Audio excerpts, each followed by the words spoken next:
we got to pivot your thought process a bit. Either you do have to just forget about this and go work on a business and address it sometime in life. I really don't recommend that because I think there's a hell of a lot of synergy between your business life and your dating life. I think you're a pain in the fucking ass is what I think. Now, I know this guy for some time, so if that seems harsh, if you knew him as long as I did, you would have come to that conclusion as well. Let me explain though. You love to fucking procrastinate. You're smart. I don't think you're a dummy. I would never think that you're a stupid. I know you're a smart person. I know you're a smart person. And the thing is, good and bad things, you have a very technical brain. I do too. But you have the sort of technical brain where you want a 100% roadmap. I do this, I do this, I do this, I do this, like a good German. Like a good German. You want the whole schematic. You want to look at the fucking schematic like an engineer does. An engineer wants to look at, the next 200 points in the flow chart and then look at it backwards and look at it forwards again and think about it for a while, talk to some other engineers, and then maybe 2 years later they start taking action on a project. And that's not what your dating life's going to be like, homie. So when you want to apply that type of, and that's great to be able to think that way. I have a lot of respect for engineers, and I have a lot of respect for you too, but you are a pain in the ass. But that fun playfulness is like, it has to come from within. You have to find fun in the process. And I know you're a disciplined person, and I know you're a structured person. And I said you're a very smart person. You're a very technical person. You like all the details. You're a detailed-oriented person. I don't think you'd disagree with any of those things. Is that fair to say?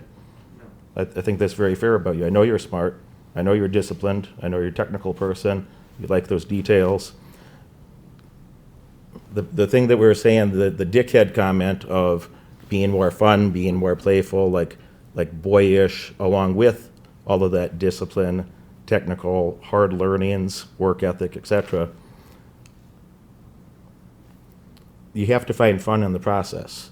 And you said to me on the street last night that you were frustrated, that you said, man, I've been approaching a lot this year, and I keep getting the same outcomes, etc. And the thought I thought about you earlier today, and the thought I had about it is that it's very outcome oriented. It's very German engineering like, and there's an outcome in mind. Yeah. We're using different language, but we're talking about the same thing. That having that fun and playful part, like you have to find a way to make fun in the process.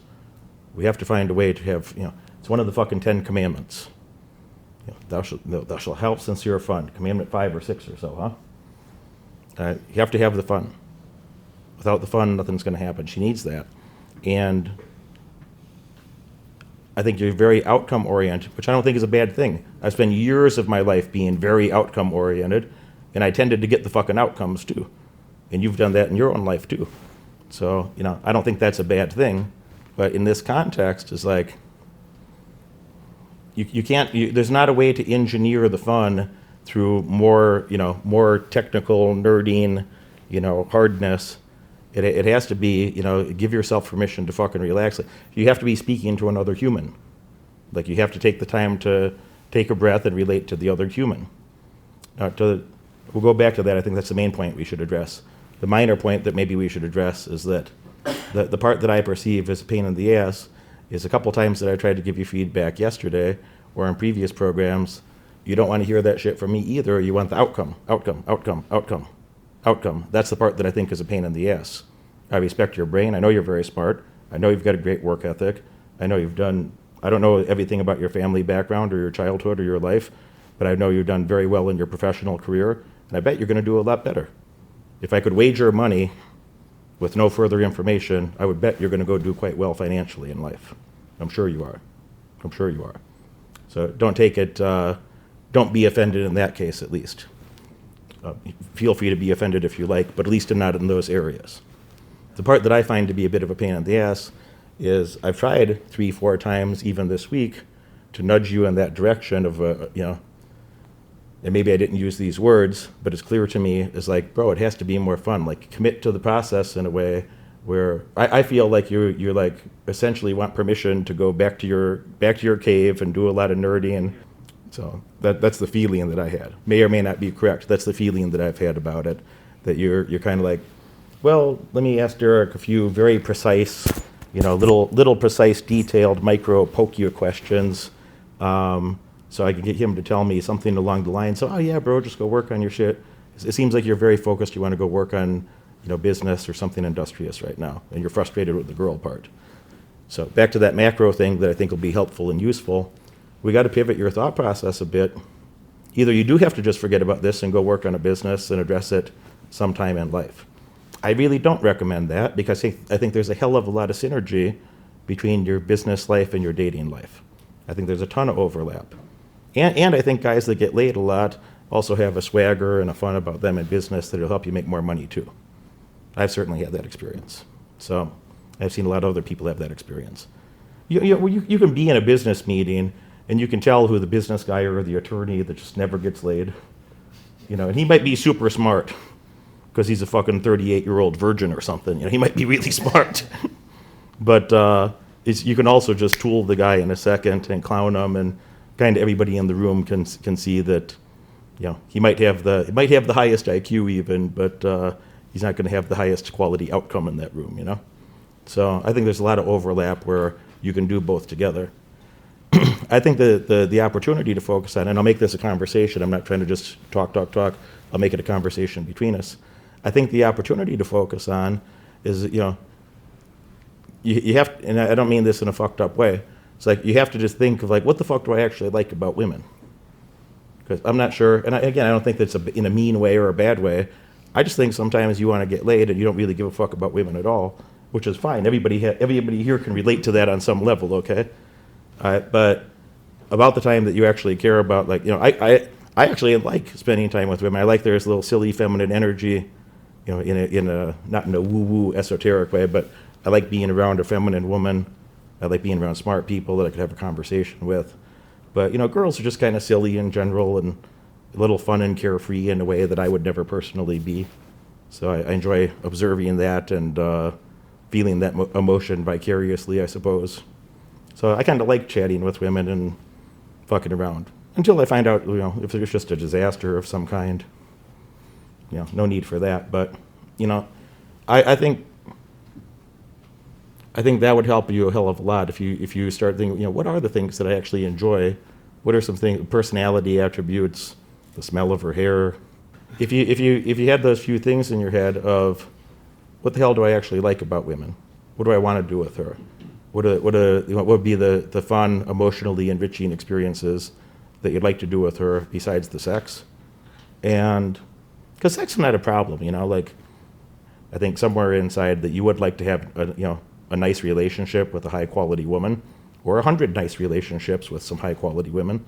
I don't have a preference either way, So I think you do want that relationship on some level, because if you only wanted sex, you'd stay home and you could have all the sex you wanted if that was the only thing, But I think there's a fuzziness or a lack of clarity of, well, what the hell do you want to do with her besides the sex?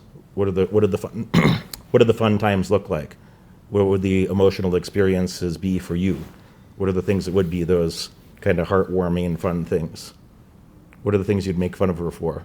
What are the things that you'd compliment her for? And if you had a little bit more of a map, I think that would really help you quite a lot. If you had just a bit more of a map about those emotional things, then you could be, more playful, more screening, in a sincere way, instead of that kind of like a mechanical German engineering type, Does that make sense? Yeah, totally, yeah, makes a lot of sense. A kind of a poster boy that I think of as a dickhead is my friend Phil here. He's on the dickhead serious scale. He's very capable of being serious, has the intellect that chooses to be serious on occasion. But would it be unfair to say that your natural proclivity might be 80% dickhead? Absolutely. What would you give a young German man advice about of how to lean into your strength a bit more? This fucking guy over here, man. Like, dude, just have fun. Like, fucking, you're here to have fun. Shut your fucking brain off. It's dirt. It's just dirt, bro. Yeah. No, I never could have said that so eloquently. Let me write that down. He has years of experience over me.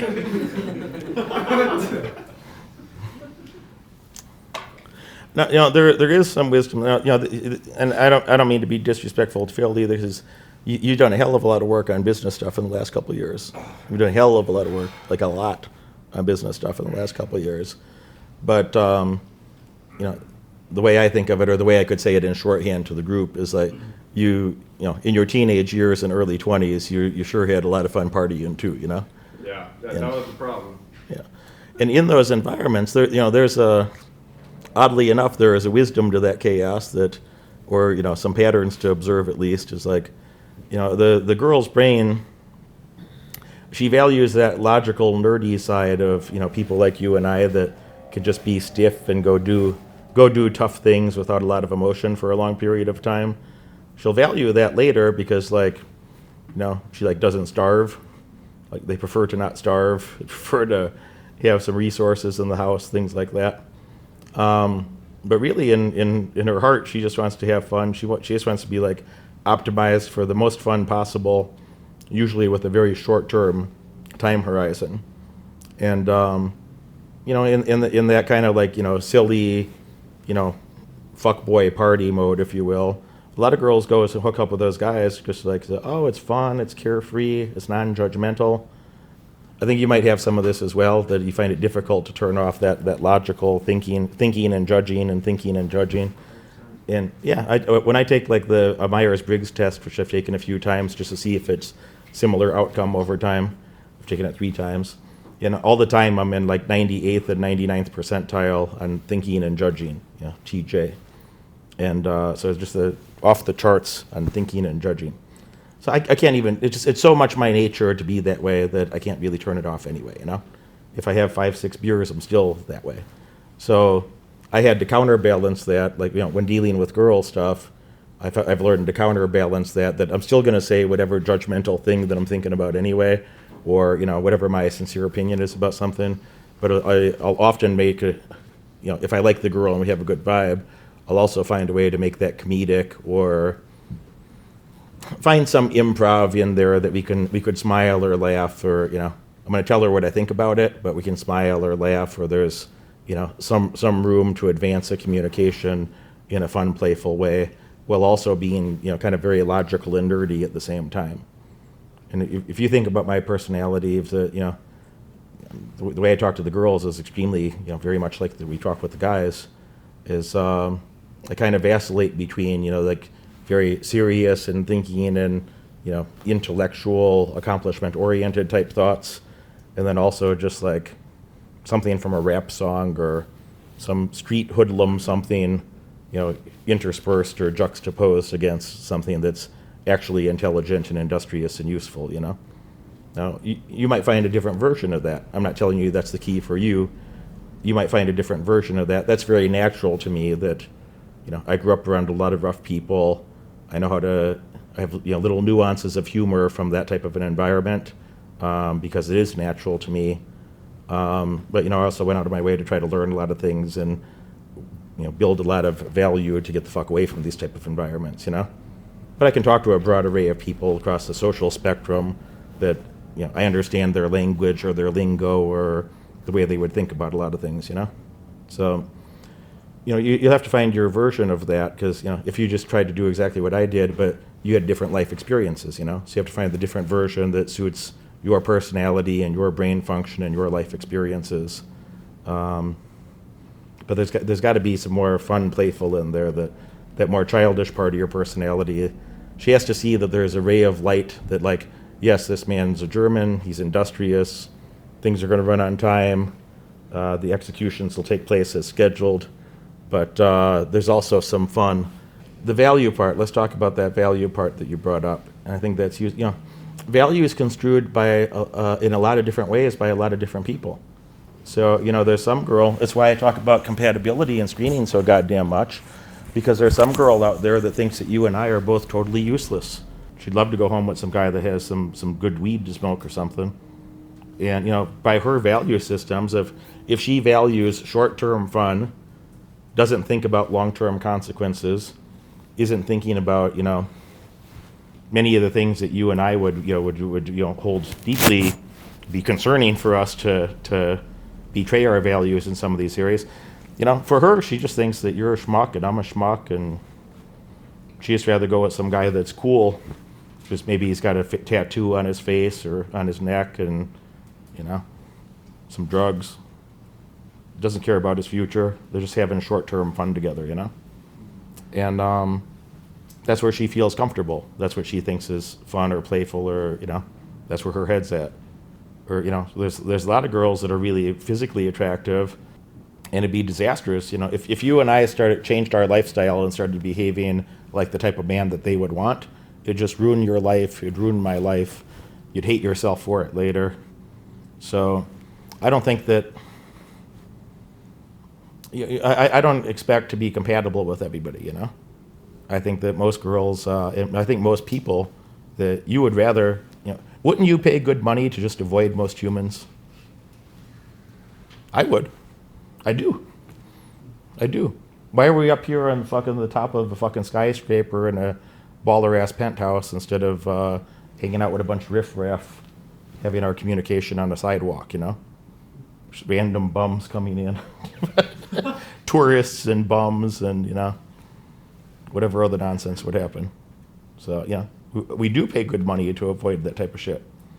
And I think that you're generally good. I imagine that you've probably done a good job thinking about your target market, et cetera, like the type of people that I'm sure you do, because you do it so much in your career. You think about stratifications of status and, different little niche archetypes of people.